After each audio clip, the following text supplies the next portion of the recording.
Guys, আজকে হচ্ছে আমাদের বাড়িতে গাছের পুজো। আর এখানে কিন্তু আমি আমার শাশুড়ি মা দুজনাই কিন্তু খুব ভোর অন্ধকার থাকতে উঠে পড়েছি। তো এই যে এখানে গাছেতে পুজোর যা যা লাগে সবকিছু কালকে সন্ধ্যাবেলায় আমার শাশুড়ি রেডি করে রেখেছিল। এখন এখানে একটা একটা করে সবগুলো প্রদীপ ধরিয়ে দেবো আর গোটা বাড়িতে সাজিয়ে দেবো খুব সুন্দর করে। এদিকে আমাদের সবকিছু রেডি করতে করতে কানে আওয়াজ চলে আসছে, জোরে জোরে কাসরের ঘন্টার শঙ্কর আওয়াজ চলে আসছে। পাড়াতে অনেকে বাড়িতে পুজো শুরু করে দিয়েছে অলরেডি, আমাদেরই শুধু বাদ আছে। তো এখন এই যে প্রদীপগুলো নিয়ে চলে যাবো বাড়ির বাইরে, গেটের সামনে সাজিয়ে দেবো। গেটের সামনে এখন এগুলো একটা একটা করে দিয়ে দেবো।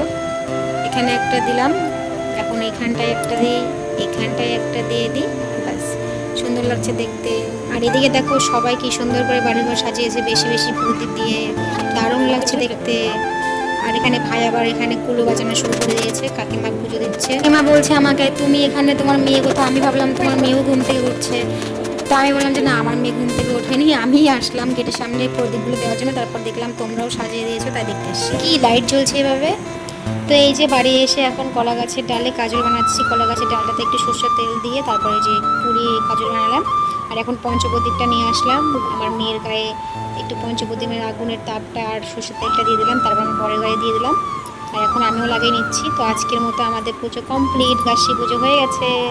আর গাছের ওইখানটা যেসব গাছপাতা ছিল, কাঁচা হলুদ, কাঁচা তেঁতুল, নিম পাতা, সেগুলো সব একসাথে বেটে স্নান করার আগে বাড়ির প্রত্যেকে গায়ে লাগিয়ে তারপর স্নান করবে। তো আজকের মতো আমার ভিডিওটা এখানে শেষ করছি। তোমরা সবাই ভালো থেকো, টাটা।